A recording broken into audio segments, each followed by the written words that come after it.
This is episode number 49 of the Feed Me, Fuel Me podcast with our special guest, Jessica Griffith.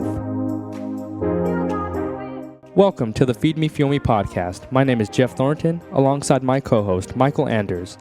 Each week, we bring you an inspiring person or message related to our three pillars of success: manifestation, business, fitness, and nutrition. Our intent is to enrich, educate, and empower our audience to take action, control, and accountability for their decisions. Thank you for allowing us to join you on your journey. Now let's get started. We would like to thank our sponsor, XD Fitness. XD is the leading company in Kevlar-based fitness equipment. XD has revolutionized the industry with their fitness equipment, including medicine balls, kettlebells, sandbags, and lifting accessories, such as lifting belts, jump ropes, and wrist wraps, all made of DuPont Kevlar. Go check them out at xdfit.com and join the Kevlar movement. Jeff and Durr is in the building, setting up for Rush Club. Our special guest today is Jessica Griffith of CrossFit Gambit in St. Louis, MO. The Mo. The Lou. The Lou. Yeah. What up, Mo? Is Nelly at your gym? I freaking wish. So I've been stalking his Instagram. And so I'm an ER nurse, and one of the residents that I work with, she's cute as a button, but she like hangs out with him on the reg. And I'm like, okay, girl, like, we need to be friends.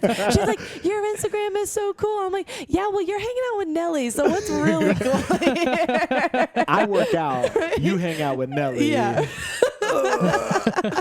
Let's be real. Like, come on. So you've been to the games twice on a team? Yes. Awesome. CrossFit 417. Okay. What up, guys? That's what's up. That's what's up. And, you know, I broached the subject with you before we started the show, and I want to dive a little bit deeper into it. And but before we do that, for everybody who doesn't know who you are, where you come from, what your background is, kind of give us the cliff notes on your progression to a games level athlete. Sure. Jess, I am originally from Rhode Island. Ended up in Missouri for school. I went to Evangel University. It's a private Christian college. Got my nursing degree. Went from studying 60 hours a week and working part-time to working 3 12-hour shifts as a nurse. I'm the kind of person, as well as any other competitive CrossFitter, they're balls to the wall, have to be doing something all the time, success-driven mindset. I needed something to do with my extra time only working 3 days a week. My sister's boyfriend was like, I think you should try CrossFit. I think you'd like it. I'd always been active. Athletic background is cheerleading is my shining sport, Sure. If you call it a sport. It's Don't a tell sport. me if you don't. It's a sport. It's a sport. You got to be athletic to do it. Right. Did you like do cheerleading like sideline at high school football games, or did you go down to Orlando and do like the Disney competitions? All of the above. All of the yeah. Athlete. Yeah. Okay, So the cool. Orlando competition was a bucket list since I was a little girl. Watched it on ESPN my whole life, and then in college, our squad decided to go down to Orlando and cheer on that floor, and that was one of my most exciting moments from college. Nice. Yeah, and athletic career. So you didn't peak in high school? No, I was Cool. not your all-star athlete. And I don't mean to offend anyone by saying this, but I swam in the retard lane on the swim team, and only lasted one season. Had enough of that. I did pole vault. I did well my freshman year pole vaulting, and then I gained too much weight because they go by weight classes. Mm. I ran hurdles. I played volleyball, and I was the libero because I couldn't spike the ball to save my life. And I thought there was one more sport, but I guess not. So never your all-star shining athlete, but cheerleading, I could, do back handsprings down the full basketball court. And, I was shaking my hands and shaking other things I probably should have been shaking. And the crowd loved me. So went to Christian college because that's what I needed to do. And like I said, got my nursing degree, ended up graduating, being a nurse, ended up at CrossFit 417 in Ozark, Missouri. And my dad was a bodybuilder, always super into working out my whole life. Had 2.5-pound dumbbells for me as a little kid growing up in the basement. So when I got to CrossFit, it had definitely translated, picked it up pretty well. Jared Stevens is the owner of that gym, and he also went to Evangel, same college. So we immediately had a mutual connection there. Sure. And then hit it off as friends really well as well. So he recognized my natural knack for CrossFit and kind of took me in under his wing for 2.5 years, and it was awesome.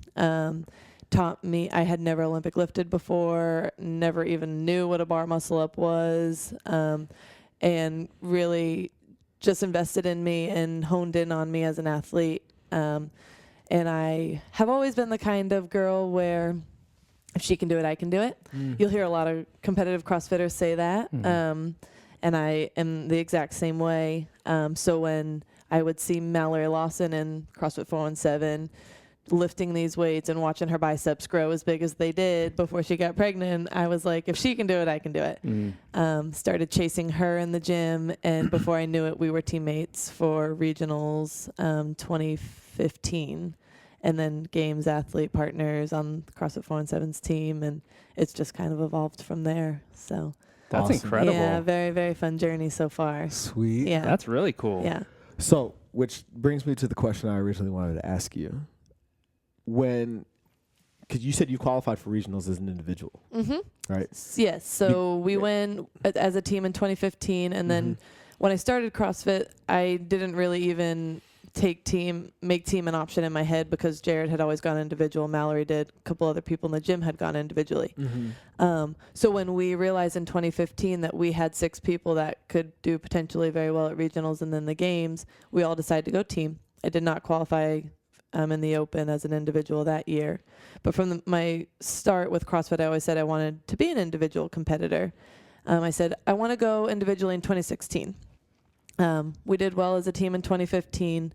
2016 rolled around. I did end up qualifying, but we still had that solid 6 that we wanted to take a team again. So I said, no, I'll put individual aside for another year, because I think I finished 12th in the open in 2016. That was not bold of enough statement for me. I wanted to go to regionals as an individual athlete and really go and kick butt. I didn't want to go mid-pack. Okay. So I was very excited to have the opportunity to go team again. Okay. And we did, and yeah. Okay. So when you're making that decision, to go another layer deeper, because it's obviously a huge aspiration for you to go as an individual,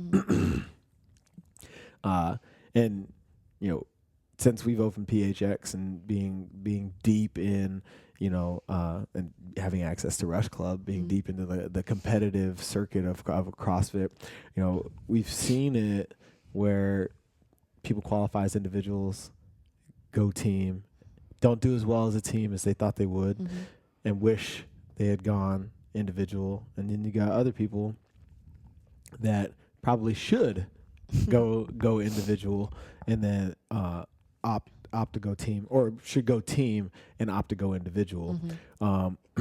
What are some of the biggest things for you that play into that decision now that you've had both experiences at a high level where you didn't make it as an individual and went team, and then you did make it as an individual and went team anyway. Right. So what plays into that mindset in terms of why is the team route so valuable for you? Yeah.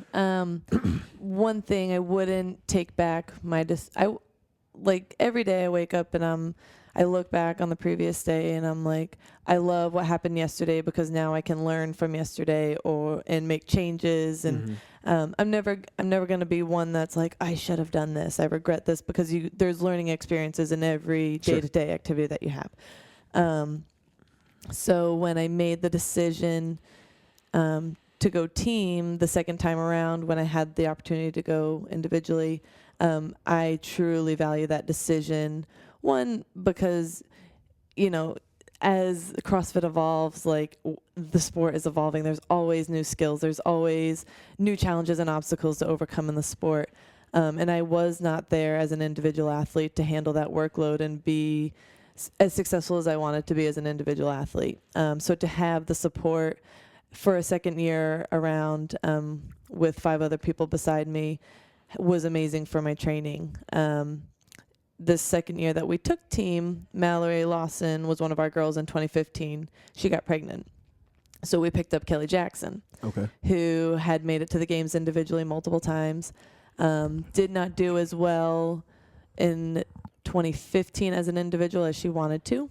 She finished towards the bottom of the pack, and she is the worst loser that I have ever met. And she will say that herself. She hates losing because she is so success driven, and which I was talking to my boyfriend Tony about it just recently, and he's like, to be a winner, you have to be a bad loser. You have to hate losing. You have to be a sore loser because you want to win so bad.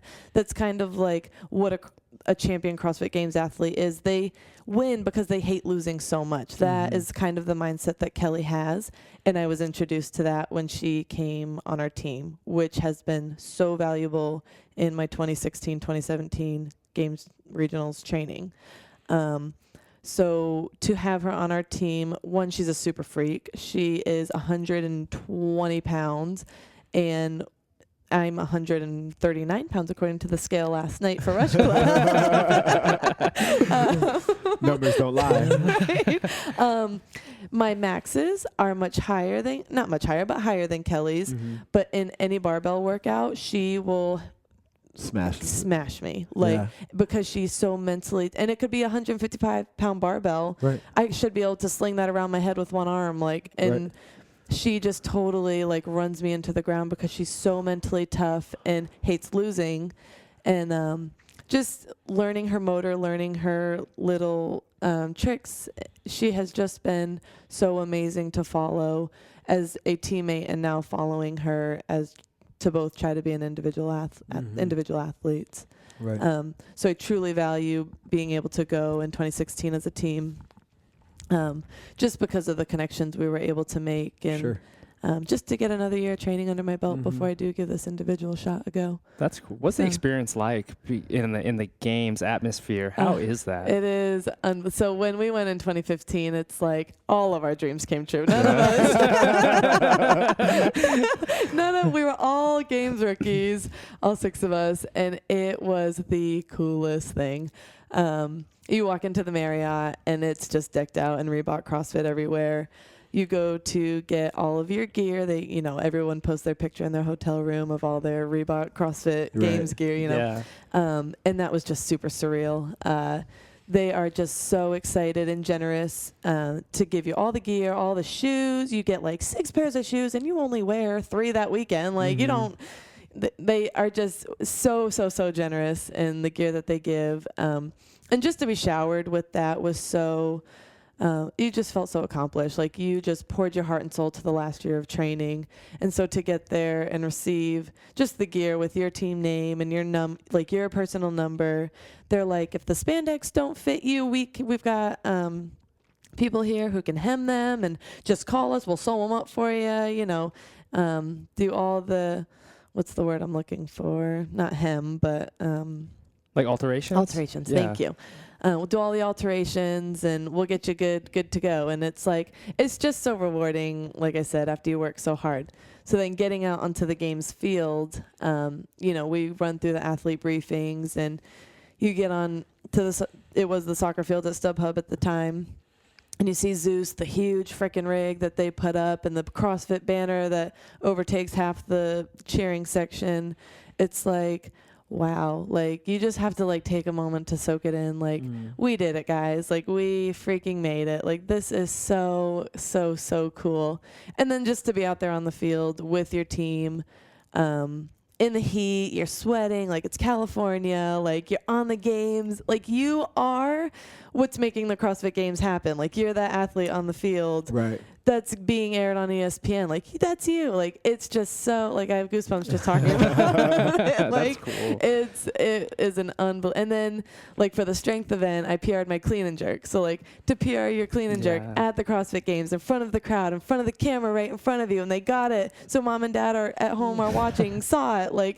The whole experience is just in it. And then to see the individuals there motivates you, because at that point in your training in August, you're wiped. You have just spent the last 9 months going balls to the wall. You made it through regionals, and now your games training, and it's double sessions, summer, dehydration. You're just like so wiped.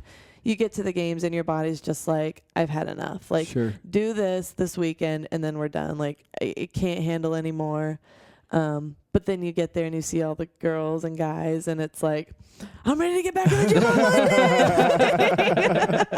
Monday. Just like, it just totally refuels you, and it's a great way to end a training season and get ready for the next, because you see, like, these girls don't stop. I'm saying girls, but it's guys too. These people don't stop. You know, they're constantly chasing the top, and if you want that too, it's just a great reminder of, oh shit, like I need to do this too if I want this. That's what's up. Yeah. So a little forecasting. We're going to be shooting the show. We want to do a follow-up with you when you make it to the games again. I'll speak life over that. There you go. We're going to be shooting the show at the Fit Aid booth. Oh, perfect. At the games in Madison this year. Yeah, my wife just so happens to be from the Midwest as well. Yeah, nice. She's from Wisconsin, so we're going to the homeland. Yeah. So we're super pumped about that. Yeah. And, we just made some incredible connections through the podcast and prior that, allowed us to be extremely fortunate to have that opportunity. So we'll link up with the 417 crew. I would love to. Yeah. And open mic it, and we'll throw down on the Fit Aid tent. That's awesome. That's awesome. So where does your mentality as a competitor come from? Is that something that you said, obviously your dad's a huge influence in your life, from bodybuilding and everything. And we were talking with Sean Ramirez a couple of weeks ago, and he said that being a multi-sport athlete is such a huge cornerstone of who he is as an athlete now. Would you say that's true for you as well, with all the different athletic experiences that you've had up to this point? Athletic experience, but just kind of like life experiences in general. I have always been, my mom will she's called me Pistons from day one. One, because I do have a little bit of a hefty bottom, but she always tells a story to anyone who knows. Time out.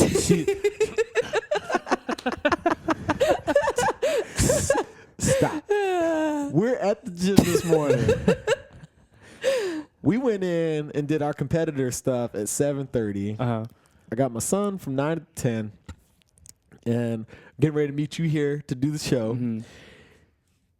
Jess rolls in and she's like, I got this partner element of my training. I need a partner. I'm like, sure, I got you. She hands me her phone. They got the Wi-Fi app. Yeah. She hands me her phone. 30 minutes. Good God. Hundreds, bro. Hundreds. 30-minute AMRAP partner style, 100 reps, 100 calorie row, 100 burpees, 100 box jumps, 100 air squats. How many rounds did you get through? That's my question. We did 2 plus 55 calories. Good God. Yeah.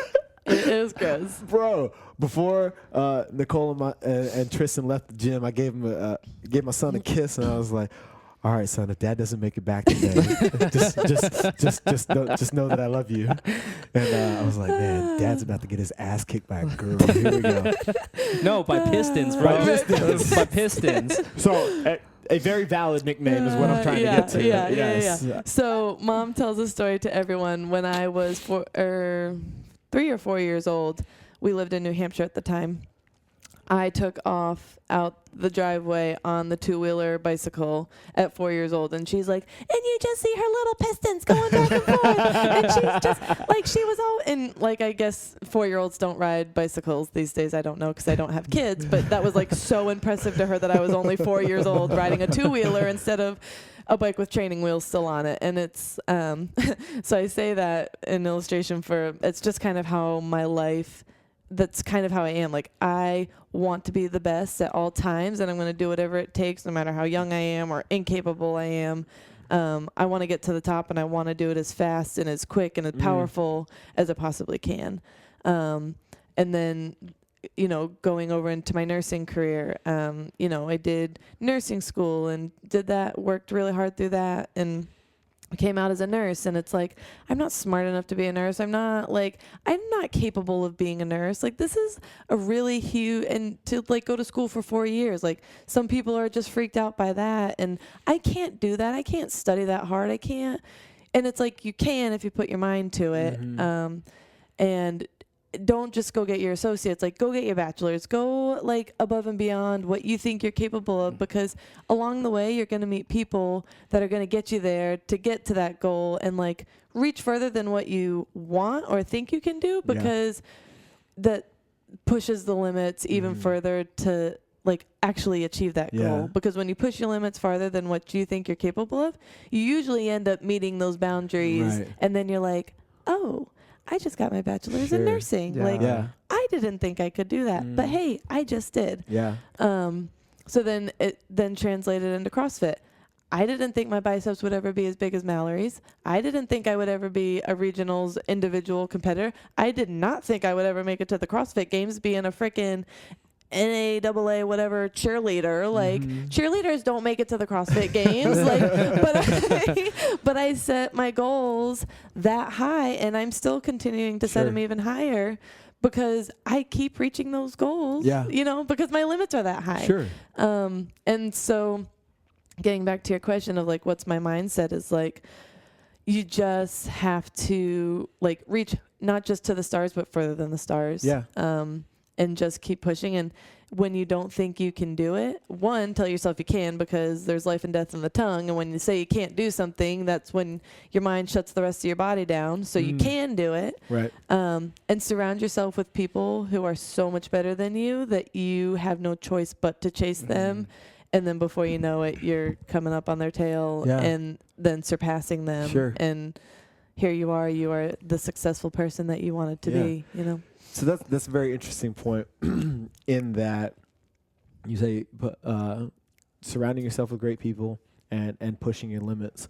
And what we found in hearing stories like yours is that it's if you just push to what you know you're capable of, because the supporting cast isn't required, the supporting cast tends to be non-existent. But when you're in that struggle and stretching yourself and pushing further than you've pushed before, that's when you no longer have to ask for help. Help comes to you. Do you find that true in your life too? Absolutely. It's just when you set your mind to something, you become engulfed with it. Like, and I'll use CrossFit obviously as an example. My day is, when I'm not working, is I wake up, I eat the right amount of food that I'm supposed to eat. I go to the gym and I do the right amount of programming that Andrew programs for me. And I go home and I fuel my body with exactly the numbers that I need to recover from that workout. And then, I make sure I'm getting enough sleep. That routine becomes a lifestyle. When you have that lifestyle, there are distractions that have to leave your life in order to maintain that lifestyle. For example, going out drinking, going out, if you're a smoker, you smoke. Or, late night activities that are requiring less sleep of you. So when you get rid of all those distractions and you're focusing on your main goal, you attract like-minded people to get you to your final destination and then even beyond your destination. For example, Kelly Jackson has been so unbelievable in my career, and even my boyfriend Tony. We do, like I said, this becomes a lifestyle. You can't just go out and date any average Joe if you're trying to go to the CrossFit Games. Like, I've tried that. It doesn't work. I tried dating a guy and he didn't eat good, and he thought a healthy meal was Ruby Tuesdays. And I'm like, bro, I think we're over. It literally was our last date. Do you CrossFit? Right. No? Okay. So we're going to have this conversation, and then that's it. Deal breaker. It's a deal breaker. And before, because I was single for a very long like from high school to the end of college, people would ask me, when you do find somebody, do you think you want to date a CrossFitter or just somebody, that's not in it so you can have a pull away from the gym? And I never knew how to answer it until I actually started dating guys again. And realize that, because this is becoming a lifestyle of mine and I have these like super weirdo goals of going to the CrossFit Games and psycho goals of doing that, you do find that you have to surround yourself with like-minded people. Sure. Mm-hmm. So yeah, it's nice to have Tony to go through this together, and he understands when I go back to the gym multiple times in a day and I'm only eating oatmeal in the morning when you're making French toast and bacon and eggs and all that yummy stuff that I really want to eat instead. And supports me and encourages me to keep doing that. So your environment, it gravitates to you. Right. And then just the networking and connections that you make with people. For example, Jordan Feigenbaum is my nutritionist now. Shout out to Jordan, Barbell Medicine, love ya. I randomly met him in an airport in Virginia. He was giving me crap because security stopped me for all the supplements that I had in my bag. Yeah. Shout out to Driven Nutrition. You're really fucking up my travel schedule. Thank you so much. But I appreciate the gains. Thanks. So I was getting stopped by security, and and then my supplements tested positive for whatever they were looking for, which drug test me all you want. I will come back negative, I promise. But it must have been some sort of fluke in their system. Sure. Because they retested it and they were like, oh, okay, you're fine. But that first initial test, I got stopped. So Jordan is really giving me crap. And so I go to my gate and he's on the same plane as I am. And he's got his weight belt on his bag, and I'm like, "Who is this loser?" Like, and I'm the same person. Like, what are you doing? We get to talking. He, come to find out, is just graduated medical school and was flying out to California to go start his residency. He does nutrition, and he, I guess, lifts some heavy weights once in a while. You can look him up. He only back squats 800 pounds or something. But he does Jared Stevens, and then I think he still does Brooke Enns' nutrition. Okay. And I'm like, well, this is a pretty neat connection that I'm running into. Yeah. One, you do one of my very good friends' nutrition, and then Brooke Enns' nutrition, we all know, we all really want to look like her. So we got to talking, and so it just when you have a lifestyle, when you have goals, things just, and it's God, I know it's God, just gravitates to you. And you network and you meet people and you make connections, and before you know it, you have this army behind you to help you get to the top. And it's just, which is super encouraging and motivating to keep going, because it's not just on your own and just you've got this team of people working behind you that's pushing you and excited for you to keep going. So yeah, that's my bit on that. That's incredible. It seems like you're not in the right place. It's sort of the right place, the right time. All It's the insane. Pieces fell together for you. It is God. I tell you Yeah. what, because I told you, no division cheerleader should not be lifting as much weight as I'm able to lift, and go and do what I have been able to do. The pieces have fallen so perfectly into place. I'm if you don't believe in Jesus, just listen to this story, because this is that's the truth, though. Because look, you found the right gym that cultivated your success in CrossFit. Right. Run into the nutritionist that's helping you along your journey. But what's been interesting about your journey is that you're so self-aware. You've been able to find the right people and actually leverage them to help you. You're not just saying, I know all of my nutrition, I'm going to do it myself. I know how to program, I'm going to do it myself. You're leveraging people's talents and then listening to their philosophies and incorporating in their life. Which is how I think life should operate. Yeah. We all have gifts and we're all talented in different ways, but we can't. I don't have all the same talents as you guys. I would never start a podcast and do this. I'm not techie and can figure that out, but I can sit here and talk to you on your microphone, and you set up all that, and give you a little bit of hopefully entertainment for, 45 minutes or whatever. And you have to rally. We're all here on this earth to do something, and we all are given usually very unique talents. And just if you go to a business party, everyone's got these weirdo talents, but they pinpoint what they love doing and what they're good at, and it explodes into this beautiful creation. Kind of I feel my life is just, there's all these people that have invested and I have invested in, and together it's creating this beautiful picture. And I am in shock because the last 3.5 years, will be 4 years in August that I've been doing CrossFit. my mind is blown at just how it's unfolded and the people that have come into my life and have been able, like you said, to use their gifts and then they get to celebrate their gifts and like, because it's been success. Like Jordan Feigenbaum doing my nutrition, like my body has dramatically changed. My performance has dramatically improved. And it's like, but it's because of him and his talents and he's a freaking brain whiz. It's been so successful and has blossomed into just something so cool. And so it's fun to be able to incorporate people into my journey and then give them the credit for it and shout them out and celebrate them because that's what they're working so hard to do, you know? That's cool. And I think women are very good at that, is letting the ego down and embracing people's talents. Cause guys have a hard time doing that? I would look at the Jordan guy, hey, you're eating like crap. Like, whatever, bro. Whatever. Right? That's so cool. But, you know, that's a very common element of the folks that we have on the show is that that's very indicative of an abundance mentality. Yeah. You know, it's not so much at admitting that you can't do it on your own as if you were weak. It's admitting that you can't do it on your own because you need to be stronger. Those are two totally different perspectives.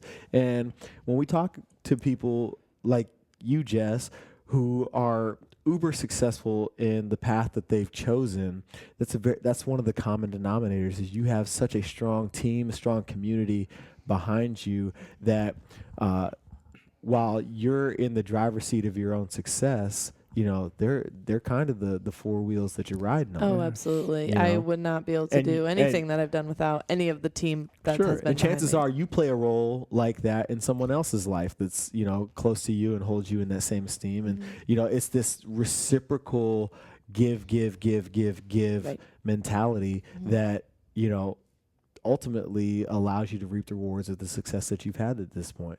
You know, and that's huge. If we could all live like that, you know what I mean? Not only would the world be a better place and all that cliche stuff, but we, you know, like everybody would feel as if they've achieved some sort of success. Right. You know, how many people do we run across on a daily basis that feel like are just kind of in wallow, you know, and subscribe to the idea that they haven't made it, you know, where you're striving for more, but at the same time you take that step back and you acknowledge the journey, and that's what makes your story so awesome. So listening to you guys talk to Dan Wells a couple weeks ago, he was talking about the journey, and I was reflecting on that, and it's like you go through this journey to get to that one shining moment, and I think of like Katrin at the games or anyone who has had their bright shining moment. It's like that moment only lasts 10 minutes, but it's like,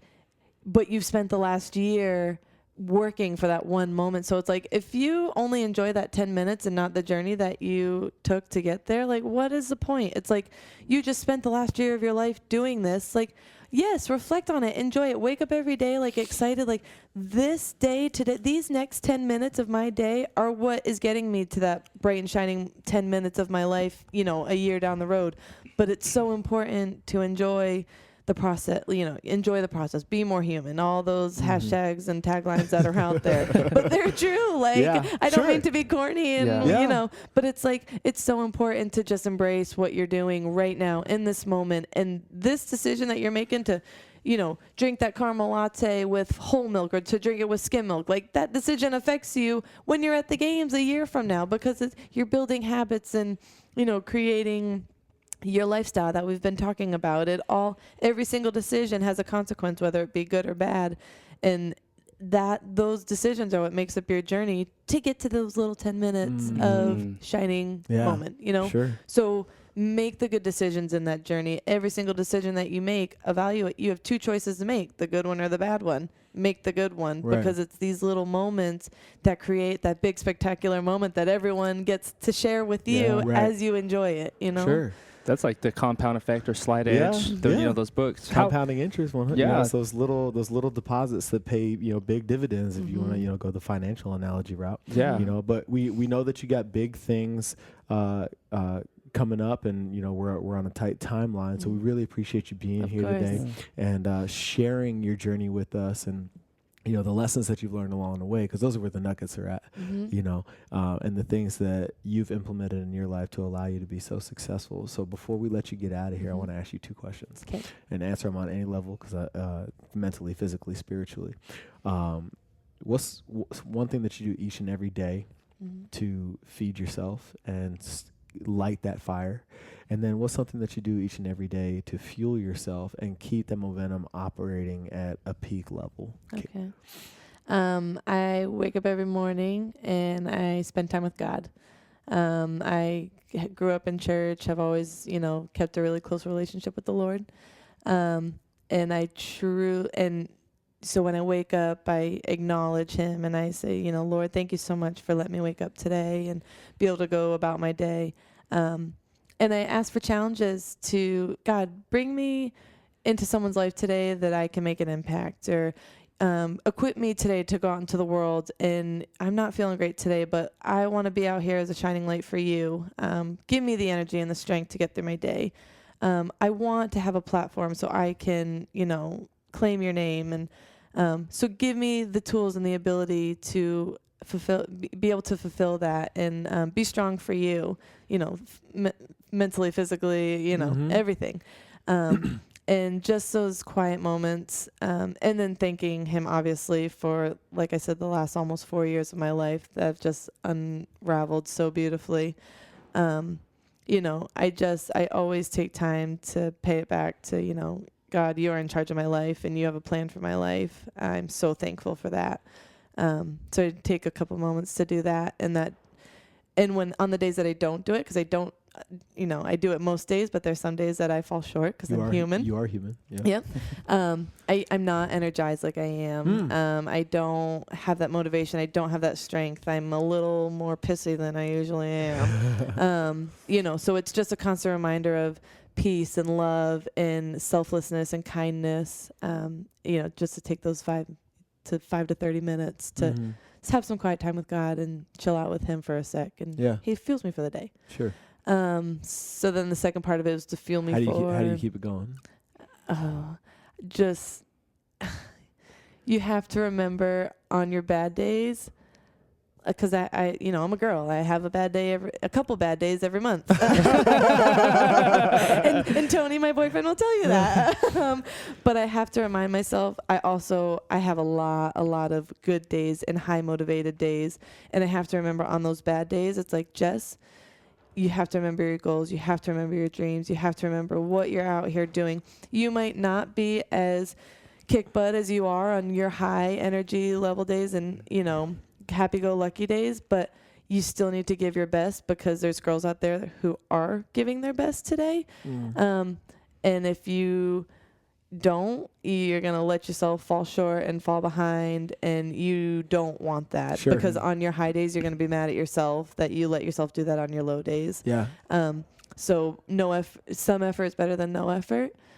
So I just have, and like I said, on those bad days, I'm praying, Jesus, give me strength today. And I say that in the gym every single day. They all laugh at me. I think I'm some Jesus freak. But I am. So, but I just, keep yourself motivated, self-talk. Tell yourself, like I said, don't be down on yourself. Don't tell yourself you can't. Tell yourself you can. Tell yourself, I'm tired, Sure. but I can still do a little bit Right. today. There's no I can't in the vocabulary. It's just have no place for it in your mind.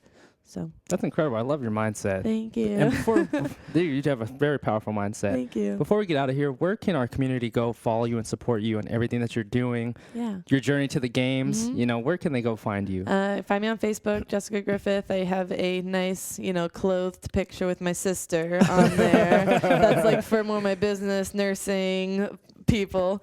But on Instagram, you can find all my lifting. I love posting workouts for you guys to go out and try. It's Jessica R. Griffith. My middle name's Ray, so Jessica R. Griffith.